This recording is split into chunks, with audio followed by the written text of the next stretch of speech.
तो पिला माने आज आम यार एमसीक्यू प्रैक्टिस करवा।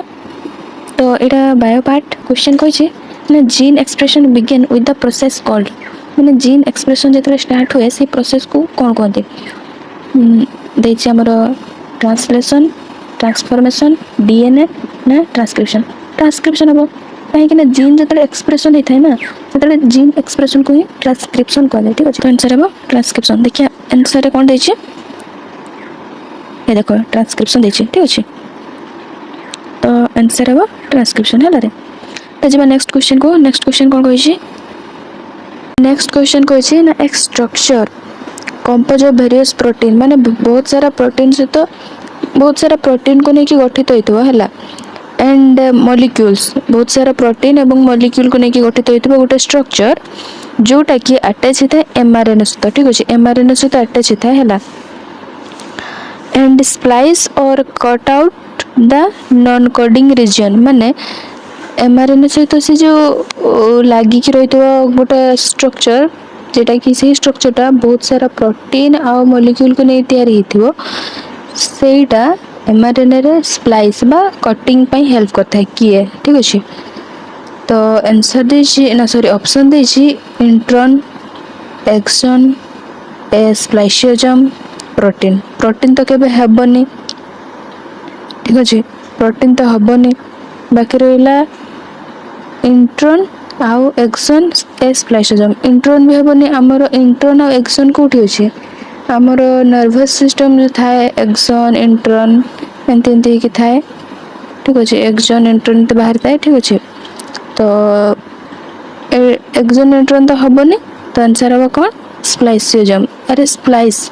स्प्लाइस कहे ना स्प्लाइस माने कौन कट करवा ठीक अच्छे। तो आंसर हम ए स्प्लाइसियोजम ठीक अच्छे अरे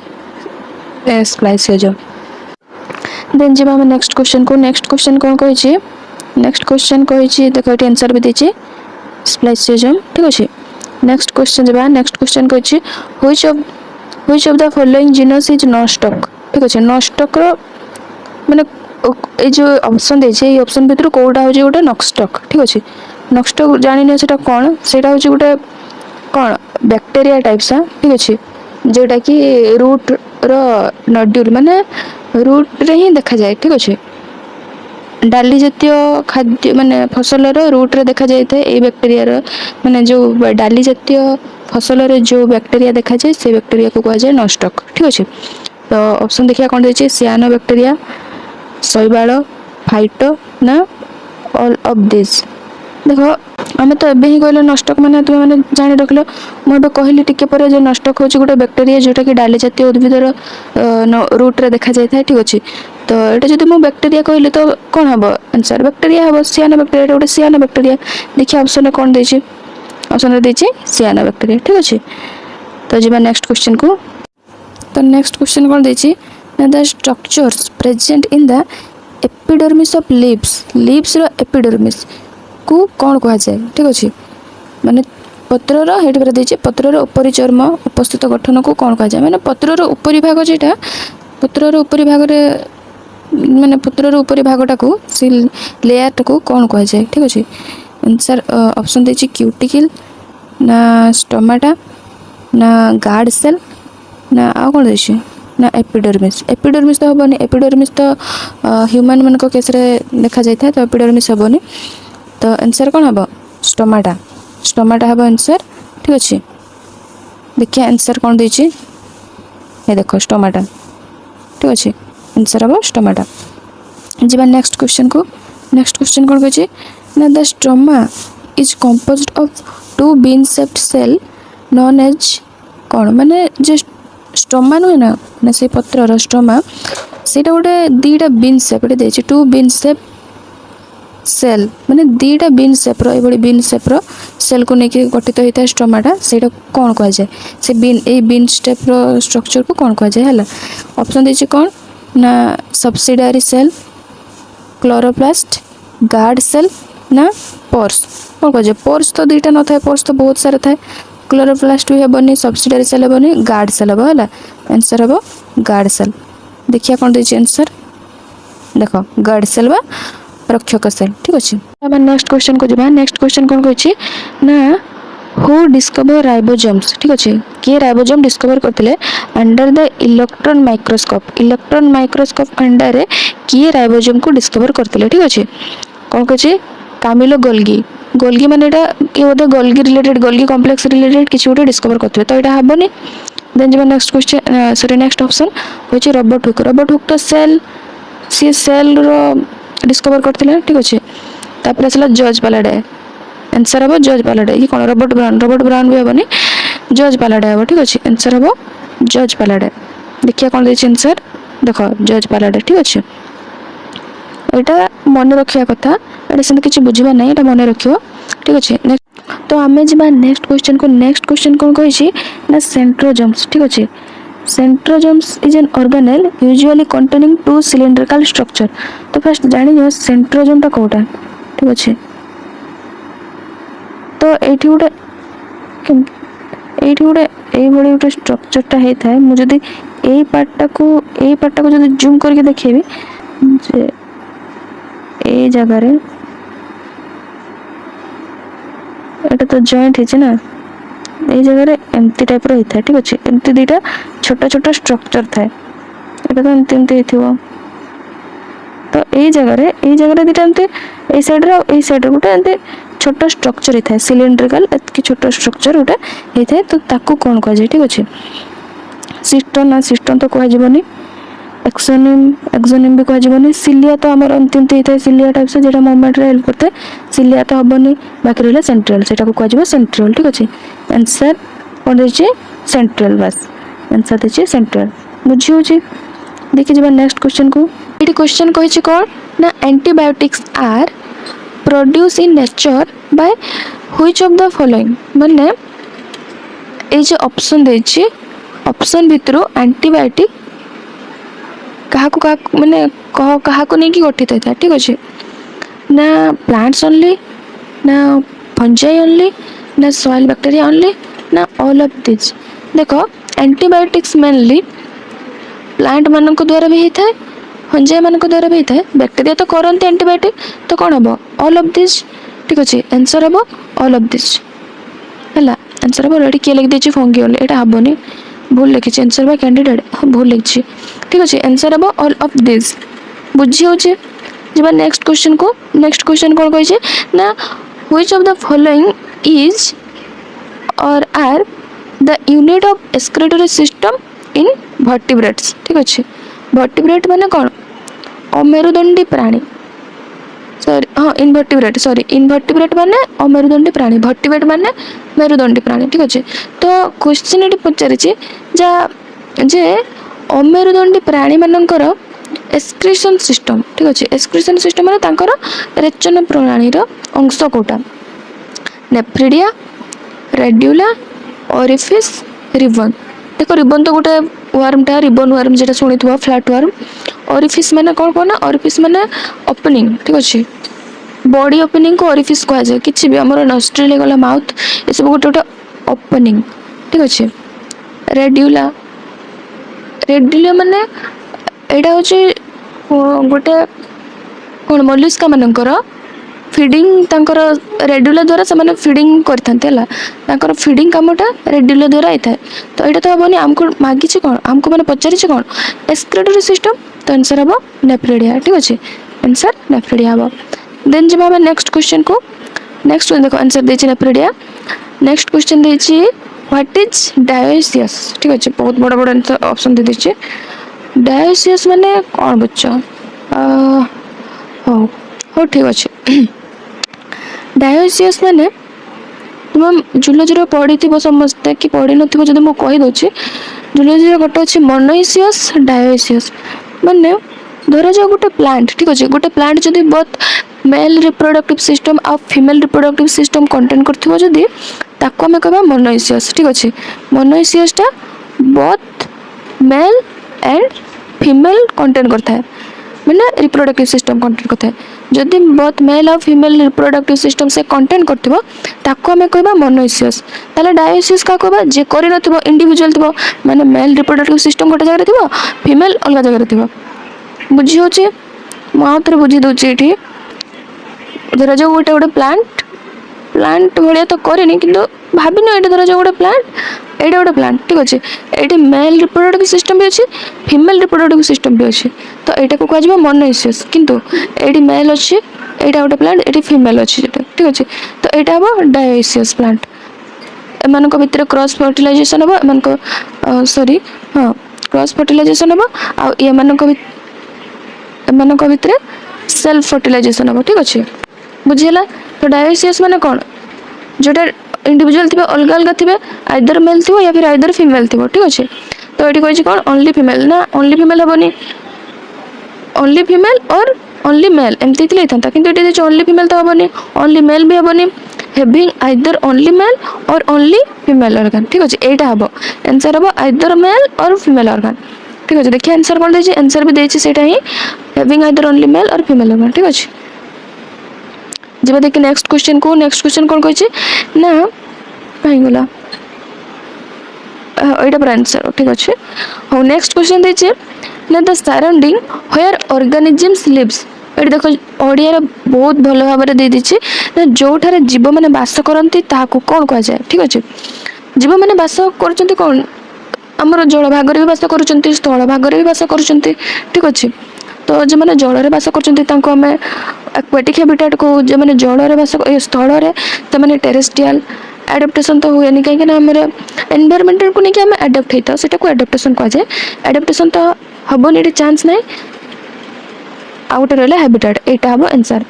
मेनली जीव मैंने जो रोचे को आम बासस्थान बोली कही था ठीक अच्छे आंसर हम हैबिटेट आंसर देती ठीक अच्छे हैबिटेट देन जब आम नेक्स्ट क्वेश्चन कहे what is endodermis in plant देख आमर था गोटे एंडोडर्मिस आउ गोटे रही एपिडर्मिस ठीक अच्छे एपिडर्मिस तुम मैंने जान चर्मर ठीक अच्छे चर्मटा हूँ आम गोटे एपिडर्मिस लेयर माने ऊपर लेयर बाह्य लेयर जो कह जाए तो अंत चर्म तो रहा एपिडर्मिस एंडोडर्मिस हूँ अंत चर्म माने भितर चर्मर तलकू से प्लांट मान क्षेत्र में व्हाट इज एंडोडर्मिस माने प्लांट मान क्षेत्र में एंडोडर्मिस कौन ठीक अच्छे माने उद्भिद गुड़ाक अंतचर्म कौन ना the inner most layer of the cortex ना आउटर मोस्ट आउटर तो हेनी कहीं अंतचर्म कहे मैंने भितर हो तो ये आउटर मोस्ट तो हेनी देखिए रहा यूनिसेलुलर रूट हेयर तो हम ही ना पेरिसाइकिल भी हेनी तो आंसर हम कौन inner most layer of cortex ठीक अच्छे कॉर्टेक्स भीतर स्तर देन आस नेक्स्ट क्वेश्चन को देखो innermost layer of the cortex देखिए नेक्स्ट क्वेश्चन आसला which of the following disease is or are not cause by virus माने को डिजीजटा भाइरस द्वारा ही नथा देखो ऑप्शन देखिए कौन पोलियोटा गोटे भाइरस द्वारा ही था ठीक अच्छे पोलियो भाइरस कह जाए सॉरी पोलियो भाइरस द्वारा ही था चिकन पॉक्स चिकन पॉक्सटा भी गोटे भाइरस द्वारा ही था यहाँ मतलब मन पड़े कौ भाइरस बट ये भी गोटे भाइरस द्वारा ही था देखिए टाइफॉइड गोटे बैक्टेरिया द्वारा ही था फ्लू भी भाइरस द्वारा ही था तो आंसर हम टाइफॉइड कहीं टाइफॉइडटा बैक्टेरिया करे ठीक अच्छे यहाँ भाइरस करे यहाँ भाइरस यहाँ भी भाइरस यहाँ भी भाइरस यहाँ करे बैक्टेरिया आमको क्वेश्चन कौन कही which is not caused by virus माने कोटा भाइरस द्वारा ये जीवाणु लिखी भाइरस एक्चुअली भूताणु ठीक अच्छे भूताणु भाइरस माने भूताणु जीवाणु होची बैक्टेरिया तो आंसर हम टाइफॉइड बा कौन टाइफॉइड है आंसर देछि कौन टाइफॉइड देन जब आम नेक्स्ट क्वेश्चन कौन कही ना in agriculture micro organisms are used to increase soil fertility by माने आमर एग्रीकल्चर रे कृषि क्षेत्र रे मूर्तिकार उर्वरता वृद्धि पाई अणुजीव को किपरि व्यवहार करा जाए ठीक अच्छे माने आम अणुजीव को किपरि व्यवहार करता आमर मूर्तिकार माने माटीर उर्वर वृद्धि करने नाइट्रोजन फिक्सेशन माने जैवकारजन विबंधन करी ना अम्लजान विबंधन बा फिक्सिंग ऑक्सीजन ना फिक्सिंग हेलियम ना कौन फिक्सिंग अमोनियम देख या पूर्व वाला पीडीएफ रे मु तुम मन को कही गोटे बैक्टेरिया जार नाम होचे नॉस्टक ठीक अच्छे नॉस्टक बैक्टेरिया जे कि डाली जातीय फसल चेर थाए से चेर रहीकि उर्वरता वृद्धि करता है माटीर ठीक अच्छे तो ये गोटे कौन कौन करता है ये जैव जन विबंधन करता है नाइट्रोजन फिक्सेशन करता है से नाइट्रोजन फिक्सेशन करिकी माटीर उर्वरता सॉइल फर्टिलिटी वृद्धि करता है तो ये आंसर कौन हम नाइट्रोजन फिक्सेशन हेबा द्वारा मूर्तिकार उर्वरता वृद्धि पाई तो आंसर हम कौन नाइट्रोजन फिक्सेशन। देखो क्वेश्चन कहिछि ना the vacuole is bound by a single membrane called J vacuole अछि वैक्यूल कोठी था प्लांट सेल ना एनिमल सेल मते कहबो फर्स्ट ऑफ ऑल तो से जो वैक्यूल अछि ए जे से वैक्यूलटा एटा गोटे सिंगल मेम्ब्रेन द्वारा बाउंड होता है से जो सिंगल मेम्ब्रेन द्वारा बाउंड होता है से सिंगल मेम्ब्रेन को कौन कहा जाए देखो ये ऑप्शन दीजिए टोनोप्लास्ट एलायोप्लास्ट साइटोप्लास्ट ना अमाइलोप्लास्ट ठीक अच्छे अमाइलोप्लास्ट कौन कह जाए टोनोप्लास्ट एलायोप्लास्ट साइटोप्लास्ट अमाइलोप्लास्ट आम समस्त जाने टोनोप्लास्ट आउटर मेम्ब्रेन को आम सॉरी वैक्यूल आउटर मेम्ब्रेन को आम टोनोप्लास्ट कही था तो आंसर हम कौन टोनोप्लास्ट ठीक अच्छे समस्त मन रख कहीं भी भूलनी आंसर हम टोनोप्लास्ट ठीक अच्छे। नेक्स्ट क्वेश्चन कही ना a few millimetres above the root cap is the region of माने रूट कैप कौटी थाए यहाँ जो रूट जो तुम पूरा रूट को मॉडिफाई कर जो रूट तो ये भागटा को रूट कैप कह जाए ठीक अच्छे तो से रूट कैप रि फ्यू जो कि तार ऊपर को किसी मिलीमीटर ऊपर को ठीक अच्छे यही रिजन ठीक अच्छे बुझे ये रिजन रूट कैप ऊपर अंशटा ठीक अच्छे किसी मिलीमीटर जो रिजनटा अच्छे ये रिजनटा को आम कौन कहवा देखिए ऑप्शन कौन देछि इलंगेशन ना इलंगेशन तो कहजनी मेरिस्टेमेटिक एक्टिविटी हाँ मेरिस्टेमेटिक एक्टिविटी कह आंसर हम मेरिस्टेमेटिक एक्टिविटी देखिए कौन कौन ऑप्शन देछि मैच्योरेशन तो हेनी हेयर भी हेनी रूट टिप ऊपर को केमती हेयर आसो हेयर तो आसोनी ना तो आंसर हम कौन मेरिस्टेमेटिक एक्टिविटी देखो ये देखे मेरिस्टेमेटिक एक्टिविटी ठीक अच्छे। देन आसवा आम नेक्स्ट क्वेश्चन कही ना the digestive system is made up of which of the following ठीक अच्छे डाइजेस्टिव सिस्टम माने पाचन तंत्र जेटा लिखाई जाए तो से डाइजेस्टिव सिस्टम आम क्या नहीं आमर माउथ रो एनस पर्यंत जितकी भी सब अच्छे से सब आम डाइजेस्टिव सिस्टम रो पार्ट ठीक अच्छे देखा यहाँ एलिमेंटरी कैनाल आमर माउथ पर जहाँ आसी एलिमेंटरी कैनाल दे क्षुद्रांतर बृहदंत जो कौन कहते से लार्ज इंटेस्टाइन स्मॉल इंटेस्टाइन जो कह जाए से सब आमर डाइजेस्टिव सिस्टम रो गोटे पार्ट तो ये होगा एलिमेंटरी कैनाल होगा जीआई ट्रैक जीआई माने गैस्ट्रो इंटेस्टाइनल ट्रैक माने आमर जो डाइजेस्टिव सिस्टमटा जेटा माउथ रू पूरा एनस तक अच्छे एक टोटालटा को आम जीआई ट्रैक कही था गैस्ट्रो इंटेस्टाइनल ट्रैक ठीक अच्छे बुझीगला तो एलिमेंटरी कैनाल भी हम बा जीआई ट्रैक भी हम ठीक अच्छे देखिए कौन कौन आंसर दीजिए both alimentary canal and GI track हाँ यहाँ हम आंसर ना बोथ यहाँ भी हम एंड आउ गोटे कौन गला यहाँ दीटा ठीक अच्छे आउ ऑप्शन डी कौन दीजिए डाइजेस्टिव फूड तो हेनी कहीं आम डाइजेस्टिव सिस्टम रे ही फूड को डाइजेस्ट करता ठीक अच्छे तो यहाँ हेनी आंसर हम यहाँ जे both alimentary canal and GI tract ठीक अच्छे आंसर भी दे दीजिए both alimentary canal and GI tract बुझीगला। देन जी next question what is the name of the microorganism of the given picture ये जो माइक्रो ऑर्गेनिज्म देखुच यहाँ गोटे तो बैक्टेरियोफेज तुम मान भितर कहीं जो बायो स्टूडेंट होता मैंने भल भाव जानते या कौन कहते बैक्टेरियोफेज माने यार नाम ही बैक्टेरियोफेज ठीक अच्छे आ बैक्टेरियोफेज गोटे कौन भूताणु बा भाइरस तो यहाँ भाइरस मैंने यहाँ भी निहत भाइरस मुझे जानी यहाँ कौन भावुचा मुझे भावुँ बोधे यहाँ से मुझे पारे ठीक से तो यहाँ भाइरस देखिए भाइरस यहाँ भूताणु भाइरस तो आंसर कौन दीजिए आंसर देखिए virus. Then as next question in amoeba Which vacuole is important for osmoregulation and excretion? कोउटा एमोइबारे कोउटा osmoregulation आउ excretion रे हेल्प करते हैं ठीक अच्छे osmoregulation आउ excretion माने सेटा तार वर्ज्य वस्तु को माने तार वेस्ट प्रोडक्ट बाहर करिया पे कोउटा ता एमोइबार दरकार था ठीक अच्छे ता osmoregulation करिया पे तार वेस्ट प्रोडक्ट को बाहर निष्कासन करिया पे कोउटा तार थाए एमोइबार हला व्हिच वैक्यूल कहछि माने एमोइबार जो वैक्यूल अछि तार से वैक्यूल भीतर को वैक्यूलटा ऑस्मोरेगुलेशन और एक्सक्रीशन करबारे हेल्प करते ठीक अछि आंसर अछि माइटोकॉन्ड्रिया तो वैक्यूल हो तो एटा तो जमा भी हेबनी ठीक अछि एटा तो हेबनी देन आसीबा कॉन्ट्रैक्टाइल हो वैक्यूल तो कॉन्ट्रैक्टाइल था ना कॉन्ट्रैक्टाइल वैक्यूल एमोइबार कॉन्ट्रैक्टाइल वैक्यूल था तो एटा हेबो आंसर कॉन्ट्रैक्टाइल हेबो फिर भी देखिबा हमें ए फोर ऑप्शन कोन देछि फूड वैक्यूल नहीं फूड वैक्यूल कौन थे जान चलो पिला माने फूड वैक्यूल रे तार फूड से स्टोर करके रखते हैं ठीक है तो फूड वैक्यूल जो हबनी प्लास्टिक तो माइटो सॉरी अमोइबार प्लास्टिक तो नथे प्लास्टिक को होता है प्लांट से रखा जाए ठीक है तो आंसर है कॉन्ट्रैक्टाइल एटा बोले लास्ट क्वेश्चन